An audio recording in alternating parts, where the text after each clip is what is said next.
Welcome back to Wartime Cafe. We have a special episode that comes right after Iran retaliated for the assassinations of Sayyid Hassan Nasrallah, Sheikh Ismail Haniya, and the many other leaders within the resistance and the Iranian Revolutionary Guard. Our guest today is Hadi Kobaysi. He is the director of the Al-Ittihad Center for Research and Development. Al-Ittihad means unity for those who don't know.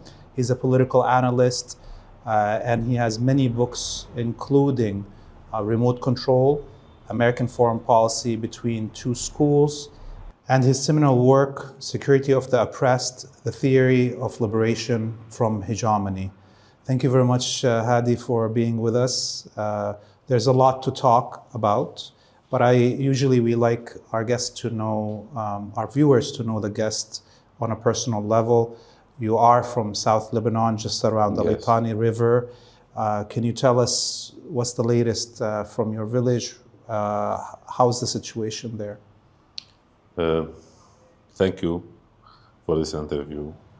My village named Zebdin, and it was bombed for this week many times, and the civilians in this town fled for Beirut, and almost there is no one in my village now, and every day there is bombing from the Israelis and the Air Force of the Israelis.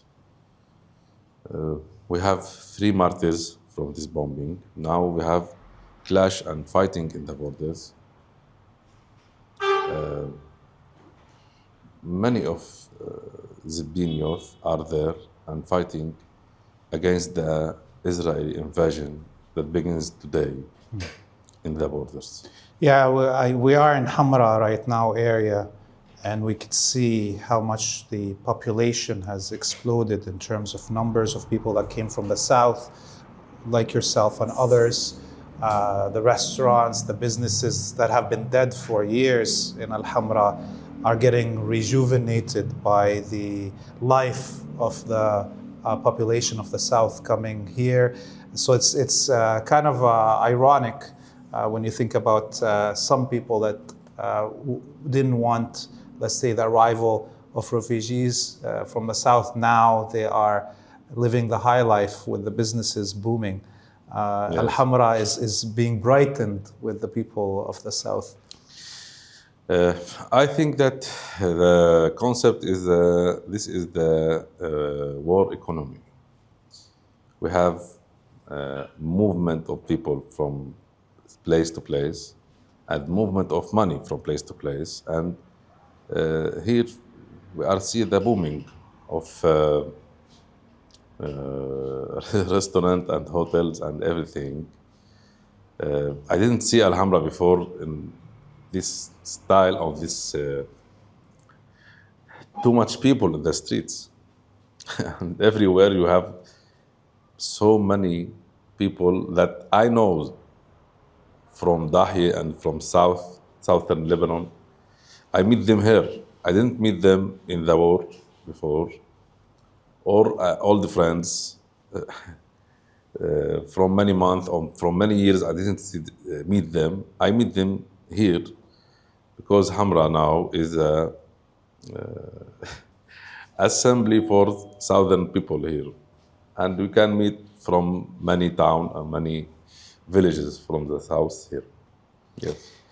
I was commenting to our friend Hadi Hotait, who's now behind the camera, while we're driving in Hamra, that I used to look at Hamra abandoned and the public space in it. And it's so beautiful now, seeing people sitting everywhere, smoking argile, and actually occupying the public space that is theirs. We are in a very rapidly moving situation in the south of Lebanon. I know I'm making now a quick jump into the serious stuff. But before we jump to the amazing epic battles that are happening in the south of Lebanon, let's talk about the attack, retaliation by Iran that just happened yesterday, where Iran fired 240 or somewhat missiles, ballistic missiles, and hypersonic missiles that were traveling at 15 Mach 15. We haven't seen something like this. How do you assess the retaliation of Iran? Do you think that it landed an enough blow in comparison to the losses that the axis of resistance has had over the last year?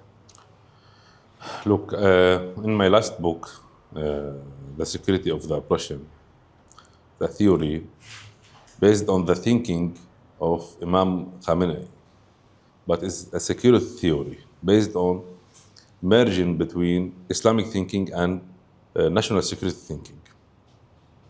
In this book, I have studied the historical process or historical context of the building of the security apparatus of the Iranian regime.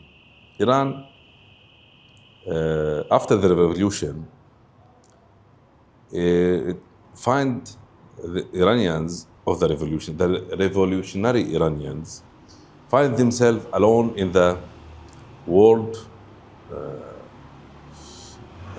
system. Okay, the world was in two camps, the West and the East. They said that we are neither with the West or neither with the East. And this comes for very high cost, because the East and the West push Saddam and give Saddam weapons and money and everything, and chemical weapons, for attacking Iran for 8 years. And they pay a high price for this idea.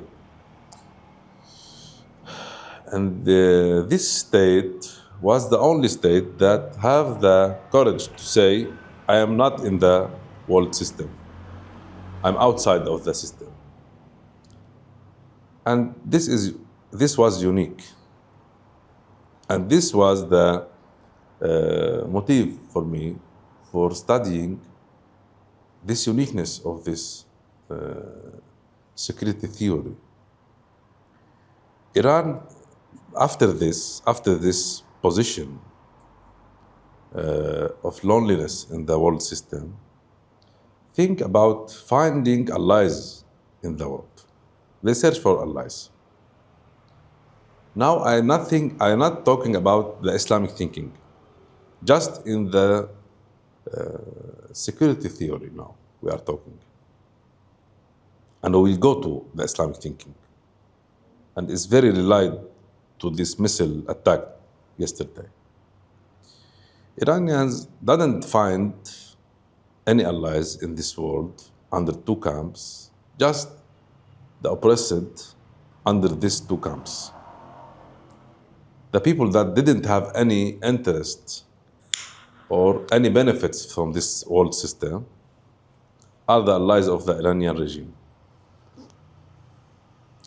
So Iran find themselves with the weak states and weak entities, sub-states, non-state actors, social movements that are outside this world system or marginalized from this world system.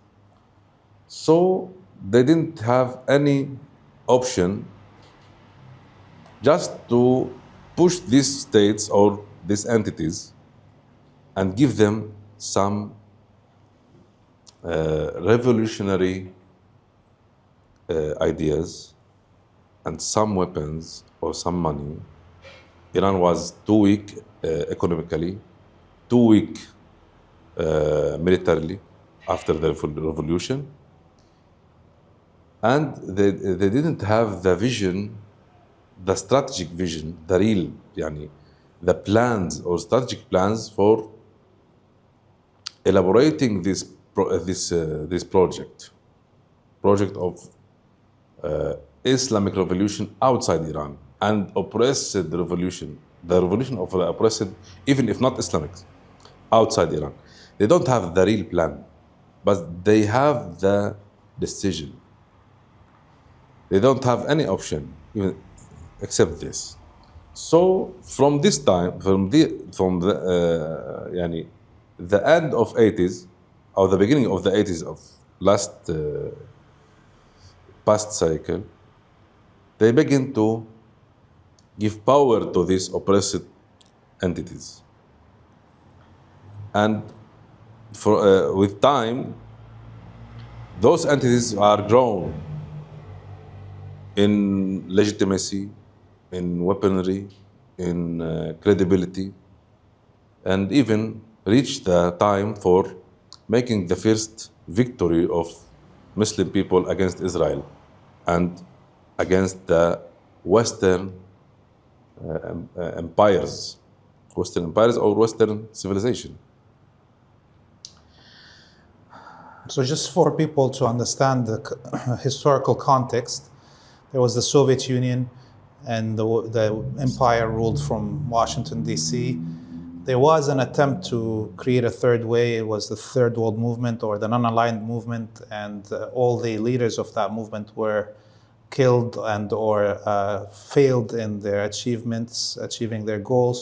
And Iran came at the end of that, after all of that failure, the Muslim Islamic revolution in Iran, and had to create something similar to the non-aligned movement, but learning from the civilizational Islamic thought and the failures of those before it that tried this. Yes.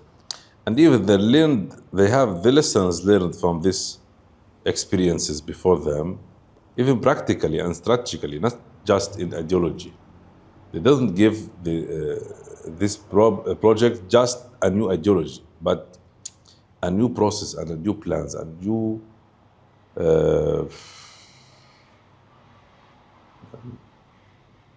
they try a new way for fighting.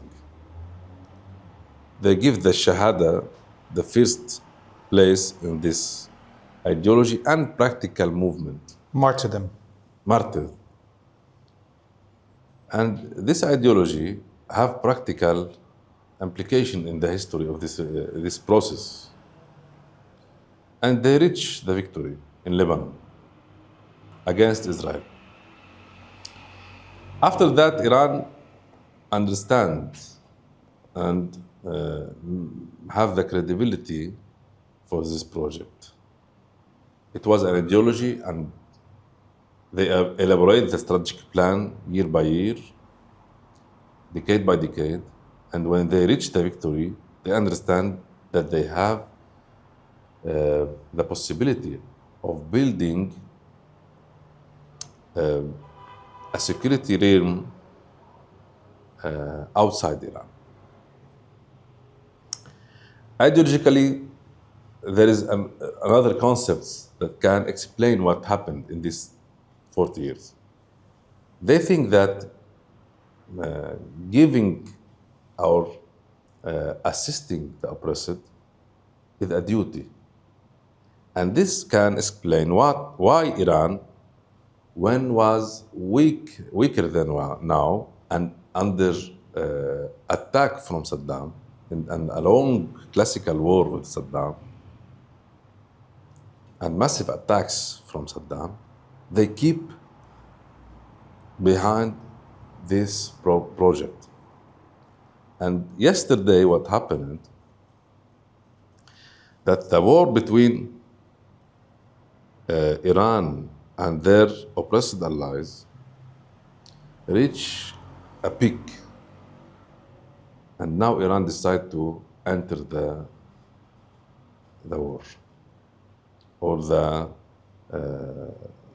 Battlefield. space of the war, not the war. They begin to make real decision and real steps for deterrence against Israel and the Americans. Now we are reaching a historical phase of this project, entering a phase of from defense to offense against Israel. And what happened in 7 October was an office of the oppressed against the Western civilization.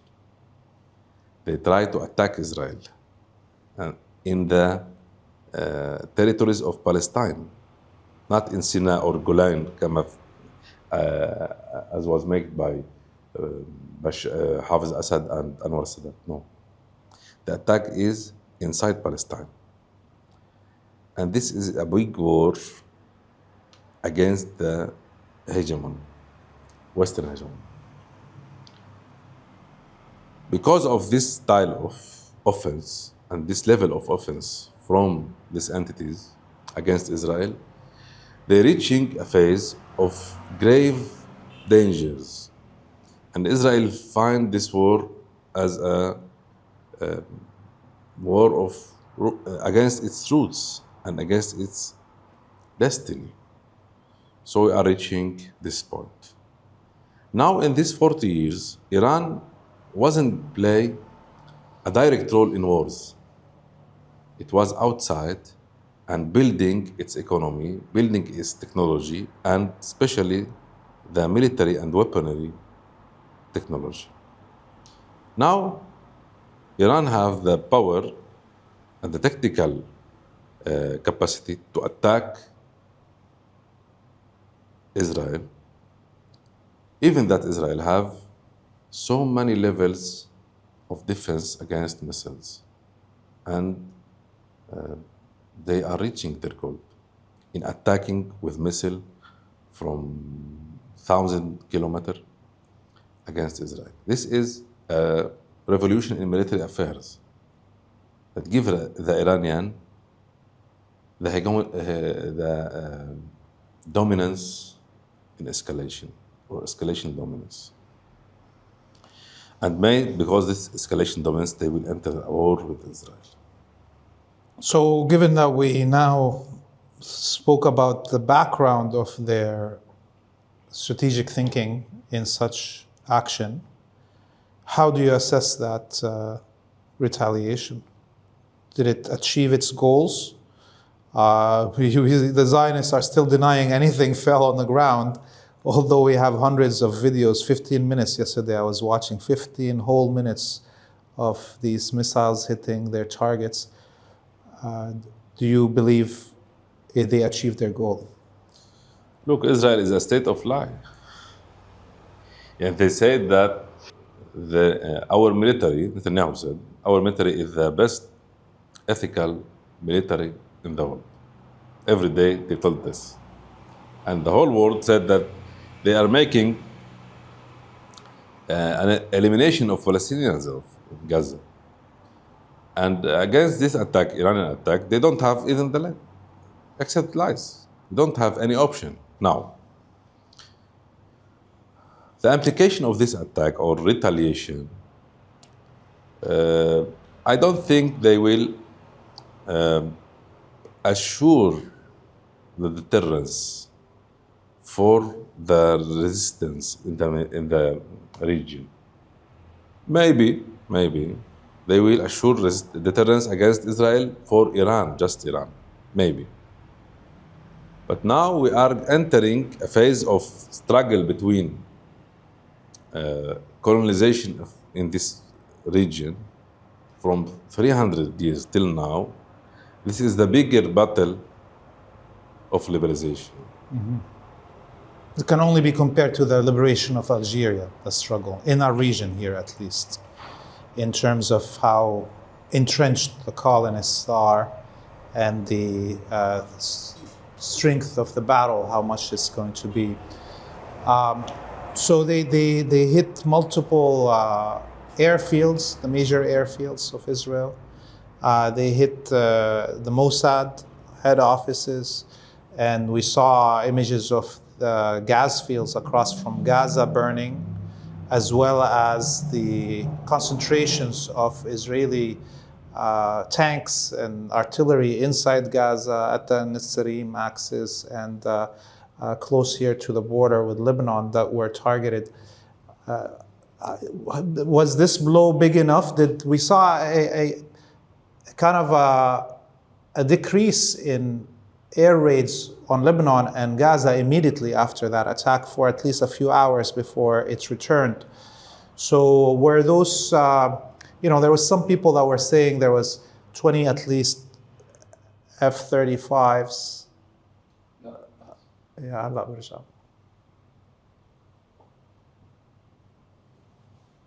ليش جوا بعرف يضوي عنا لا والمروحه شغاله؟ احترقت اللمبه؟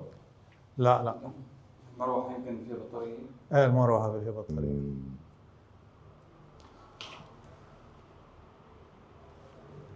انت خليت السياره برا تحت هون؟ عشان هيك عم بدق لي البواب. ايه حاج كيفك؟ كل ساعه يعطيك العافيه تقبل الله. انت في المنزل في الغرفه؟ هو لا انا قدام القهوه كانه ما لمحت. خلص. فوق او في سلام حبيبي، انا عم بعمل مقابله برا، بدي يمشي نص ساعه وبيجي قريب هون مش بعيد. انا ما وقفت التسجيل. ايه ماشي بس يلا امشي بقهوتك. يلا انت بدك انت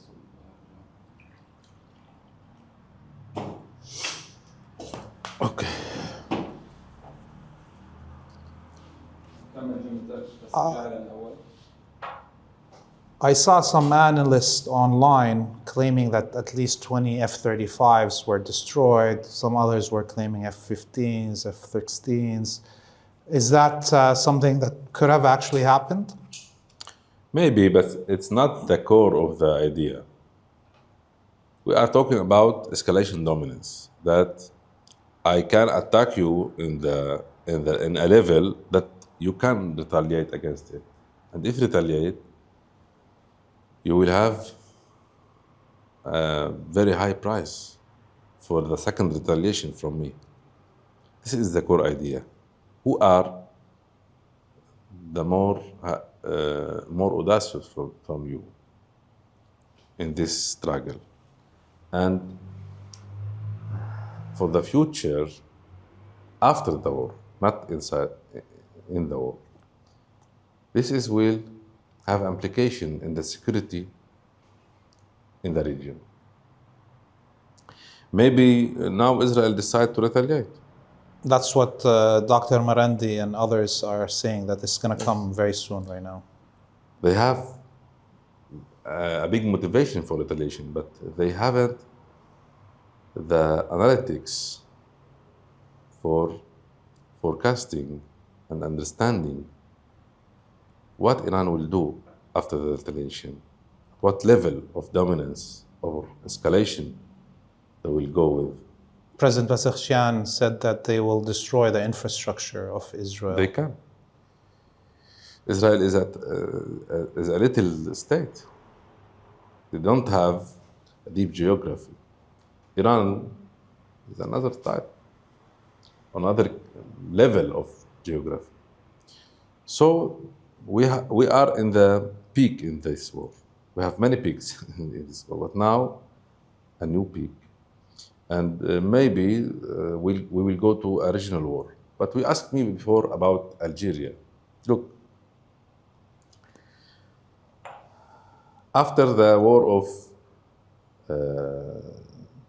1967, the Arabs think about liberating their own territories in Sinai and Golan. The other Arab states give them weapons and money and media for achieving this goal. But now we are in a different state, a different strategic situation. Iran think about how to attack the Israel entity and give weapons and money for Palestinians in Gaza and West Bank, and Lebanese and Syrians and Yemenis for this war. This war is against Israel, not for liberation of Arab states outside Israel. One. So why we are in this situation? Because the Arab states was in the defense and they don't have an offense perspective. They don't have the capacity for this. And the world system didn't give them any space for this. And they don't have any, in that time, the vision for a security of regional security that was based on assisting the oppressed in Palestine. They are in defense and want to liberate their state. Iran now, after many decades of processing and strategic working, reached the offense situation. And the thinking of Iran is different because they think in the long run for decades for achieving goals. Even in the resistance arena and resistance axis, or even in technology. Now they have a technology that can destroy Israel. So the Iranian president can say, I can destroy the Israeli infrastructure. The Arabs before didn't attack Israel. They attacked the Israeli army in their territories. They was in the defense. Because the equilibrium between the powers in the region, and because they are in the defense and they don't have any victory in any war with Israel, they didn't reach the vision of offense against Israel in the Palestinian territory.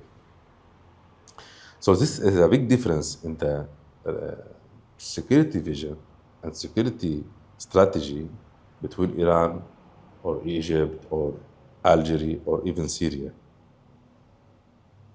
The Iranians began from nothing, and after 4 decades, they reached the offense situation. Because of this theory,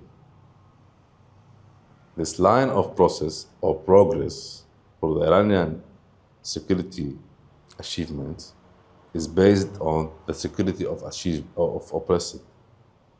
They give the oppressed in Lebanon, and now Lebanon have a non-state actor, the bigger and most powerful non-state actor in the world.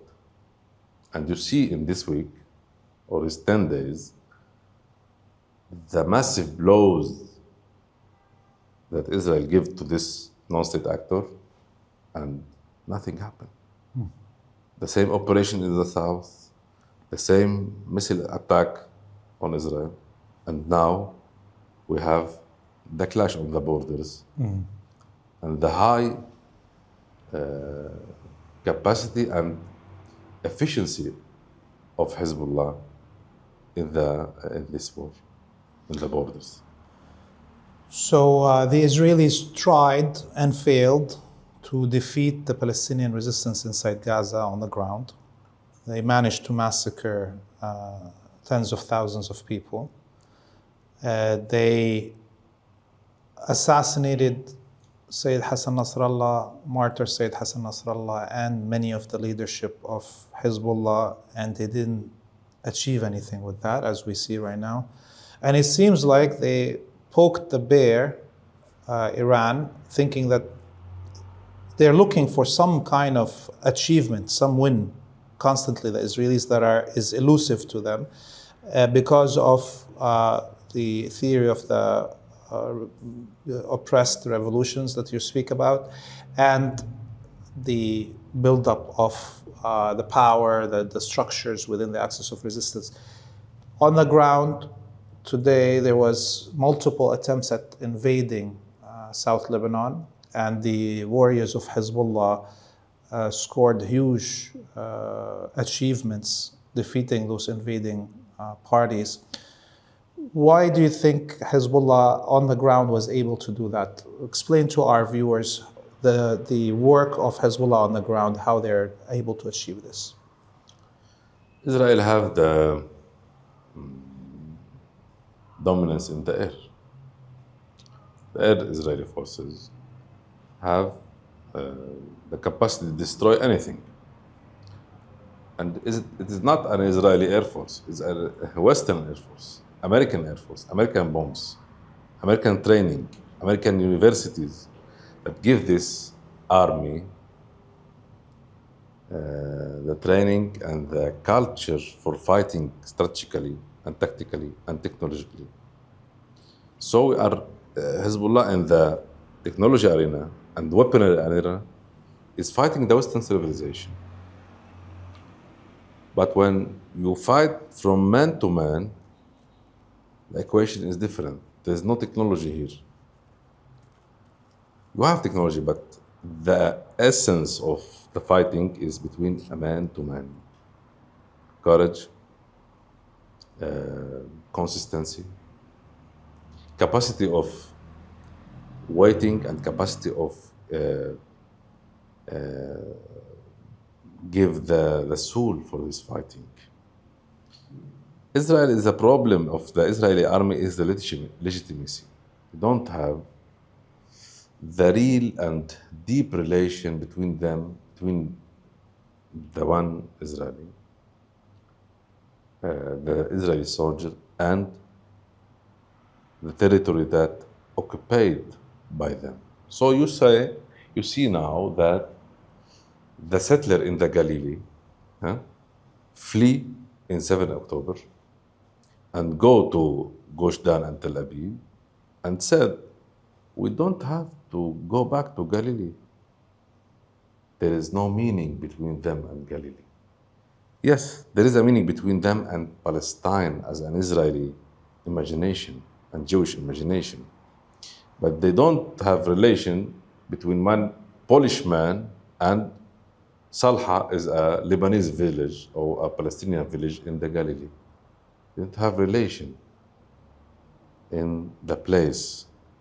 Yes, the imagination of Jewish state, they have this imagination. But they can leave the town and go to another town and forget about this town. This is the problem of Israel in fighting Hezbollah now. They think or they feel that the war with Hezbollah, even it was so tiny in geography, but they make a test or a deep experience of a relation between Jewish settlers and the Palestinian territory. Because of this, Netanyahu and the Jewish elite go to the last red line with fighting with Hezbollah. Because this experience of war prove that those settlers can leave Israel. And so many of them are leaving Israel. Yeah, some people say close, a little bit more over than 1 million have already left. It's hard to tell, but they hide all their numbers, not only they're dead. So tell us what happened this morning in these two battles in Maroun al-Ras and what's the other village where the other axis happened, the attack? Hadais, when there was... So how did Hezbollah deal with this invading force?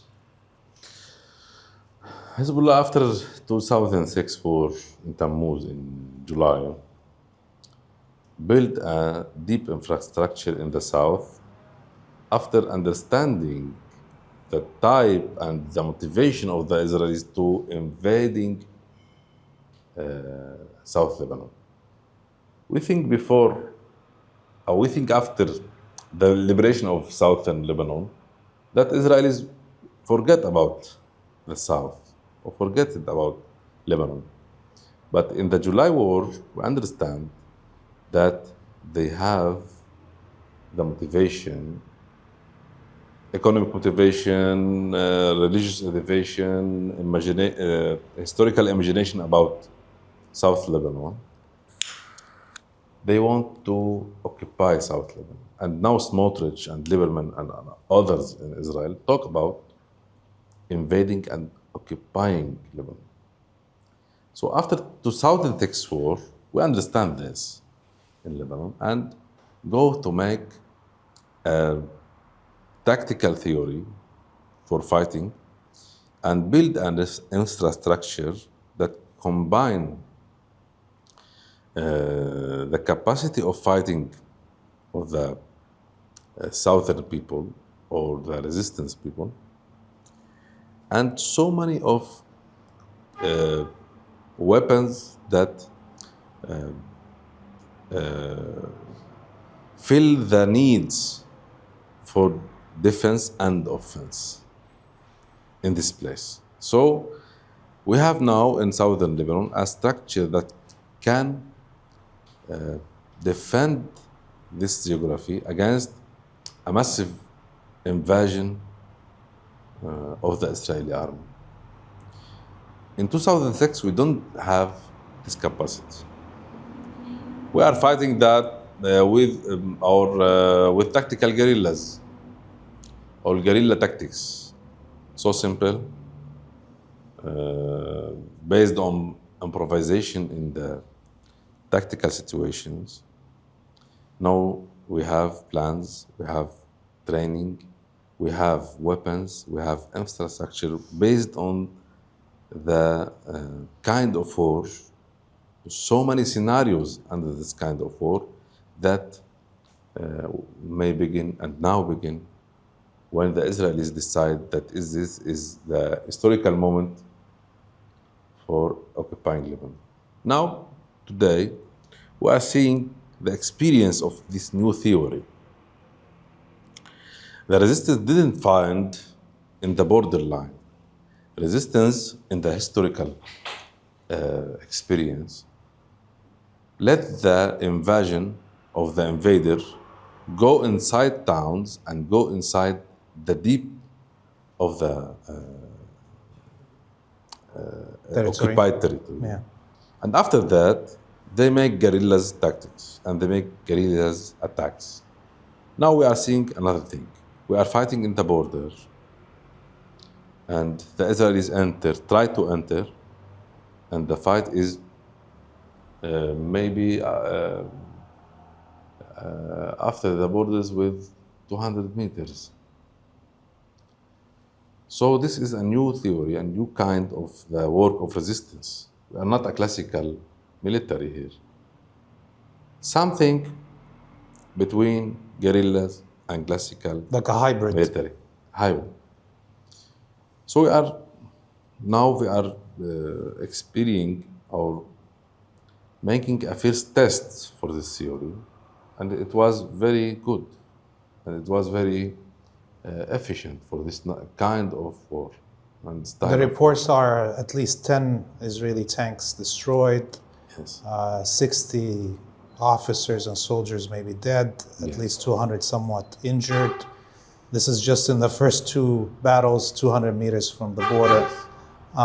So we expect that... We are, sorry, but we can't make or name it as a battles. This is a skirmish. skirmishes, yes. Just a skirmish with battalion from this army. Just this the Israeli army is afraid from entering with corps inside Lebanon because they know before and after these 15 years of preparation for this battlefield from Hezbollah that if they enter with corps inside Lebanon, the problem with blood, the price of blood will be very big. So they have only 3 accesses that they can enter the south of Lebanon from. Hezbollah is ready for them on all of those if they want to do a land invasion. Do we expect the Israelis then to try to do some special forces, paratroopers landing somewhere in Lebanon to try to show that they have entered the territory some other way? Are those some things that we should be expecting? Yes. In 2006 war, they tried this many times. In the south, in Baalbek. Now, maybe even in Beirut, they will try this. But now, There was a plan for a beach landing here in 1982, Yes, and it didn't. So that could repeat. yes, maybe. The skirmish in the borders now push the Israeli army to think about going deeply in Lebanon, because this border, they think, this border is fortified from Hezbollah.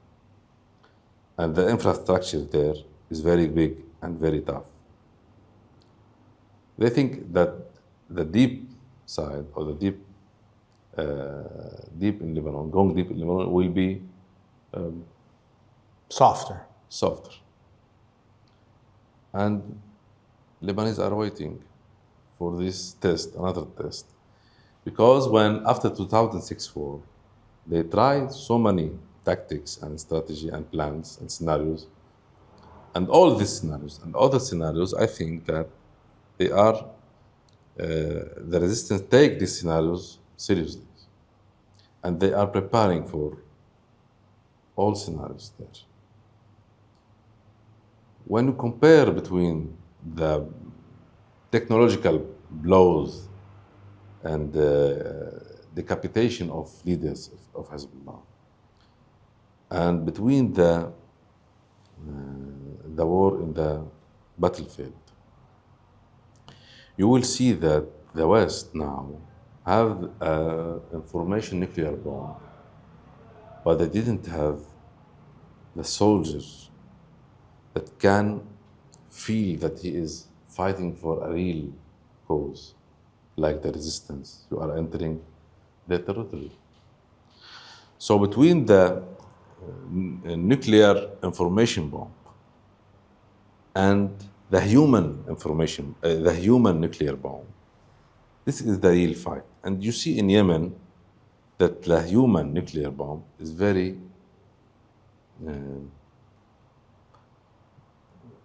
tough and can fight years for years against the technology. Yeah, 10 years of attacks on Yemen by the Western coalition that is called the Saudi coalition, and they failed to achieve anything. Thanks for the strength, spiritual strength, and the conviction of the Yemenis, and also the geography of Yemen.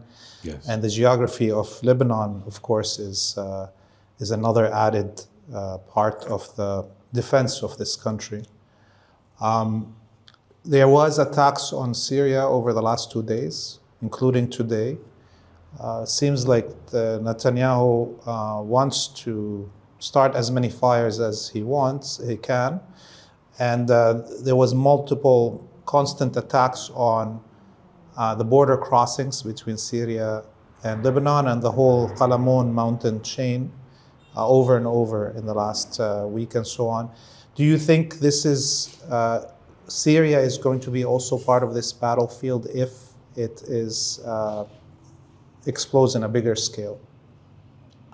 After Gaza, it was clear for me that he will go to another war, and he will go from war to war, because the Zionist entity find itself in a very grave situation after 7 October. And he needs to restore deterrence, and not just deterrence. He wants to eliminate his enemies. He didn't have the capacity to deter them, so he needs to eliminate them. And Syria is a place for showing force for Netanyahu. It's a calm place till now, but just attacking for precision attack in Syria. They are trying to encircle Lebanon from the east and keep Hezbollah from receive weapons or any kind of resources from Iran and from Syria. But now Israel, after the Iranian attack, they think that they need to make a revision for the whole strategic situation, because their defense, or their missile defense, received a big shock or a big blow after the Iranian attack. So any kind of strategic thinking, they will begin from this point and from this weakness.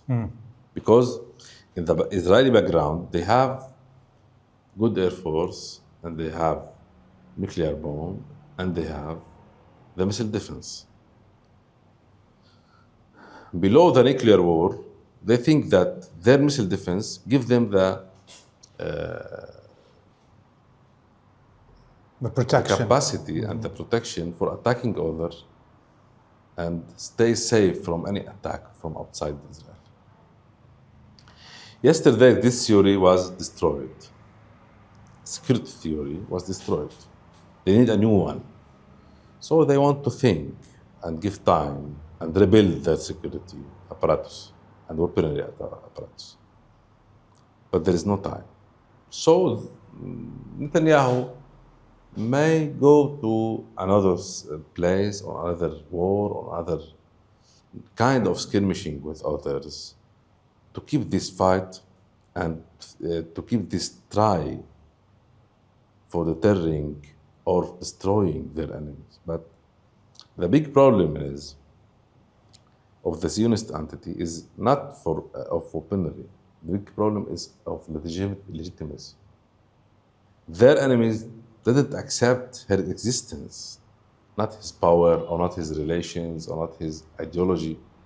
The real resistance of the Zionist entity in Palestine is not accepted, even from the Arab people or Islam people. Yeah, for our viewers, there's surveys of even the Saudi population, which are the most propagandized and controlled by force population in the region, and 98% of them support the liberation of Palestine. So that's a great indicator of where the Arabic people in its soul is. And we see in the Western universities, Palestine after 7 October is a worldwide cause for anyone, Muslim, other Muslim, even Jewish outside Israel. This problem of legitimacy keep the war from 70 years till now. And there is no limit for this war from the vision from the perspective of the oppressed people inside Palestine, all the resistance axis who want to give the Palestinian people their territory and back them from outside to outside diaspora. Bring them back home, the right of return. The right of return. This is the deep military problem based in a legitimacy problem. So the Israelis think that they want to destroy their enemy because their enemy didn't accept their existence. Before 7 October, Netanyahu and the Jewish elite think that their enemy doesn't have the real motivation for attacking or going to offense. So they make a containment strategy, normalization with some Arab states and Gulf states especially, and think that this normalization gives them the legitimacy and the lack of motivation of this from their enemies and the access of resistance to attacking Israel is enough for them. They don't want to go to war outside the Palestinian territory. They need to restore legitimacy and power and make an equilibrium with normalization with Arab states and Gulf states. But after 7 October, this perspective was, or the Jewish state find that this perspective is a very grave security theory. Well, clearly everybody now who didn't know the word Zionism knows it, which was a big fear for the Zionists. They wanted everybody to forget that there's an ideology that has nothing to do with Judaism, and to confuse people with hate against Jews versus criticism of most Jews ideology. in America, in its states, didn't accept the policies of their state in Palestine. Yeah, No. yeah, and now numbers actually of youth in the UK, the surveys say 2/3 of people under 25 say Israel doesn't have the right to exist. Yes. Which brings us to the issue right now. Clearly, the Zionist colony cannot defend itself alone. It is failing against the axis of resistance. And we saw yesterday the Prime Minister of the United Kingdom, the one that founded this garbage colony on our land, saying that they stand in solidarity with Israel and that they will defend Israel against any attacks by Iran. We saw the same thing from the French, the British, the Americans, the Canadians. So if in a scenario, let's say the Zionists attack Iran and Iran retaliates in the big scale that Pezeshkian promised us, should we expect these Western armies to intervene directly in this war? It's a very complicated question because the United States after Iraq war decided to not entering a regional war and rebuild their economy to stay in the situation of not the supremacy in the world, but to give them the special world police that can move in the oceans with airplanes or with Aircraft carriers. After the Iraq war, they decide not entering wars directly. They have the shore balance vision. This vision now in Ukraine and in Taiwan and Israel, there is 3 situations of struggle for the Americans, and they have the same strategy in these 3 situations. Strategy is based that against the multipolar world power, Iran, Russia, and China. They have against each one of them, of these 3, a state that have the power or have the motivation to fight, like Ukraine, Israel, and Taiwan, and have the cause or the imagined legitimacy to fight. 1. The second level is the allies of the United States give power and give weapons and give legitimacy to this fight and to this state. And the Americans is behind. Give money, deterrence, weaponry, and information, intelligence information to this regional regime of fighting the multipolar world powers. Now, leaving the offshore balance theory will have massive and grave implication for the American economy.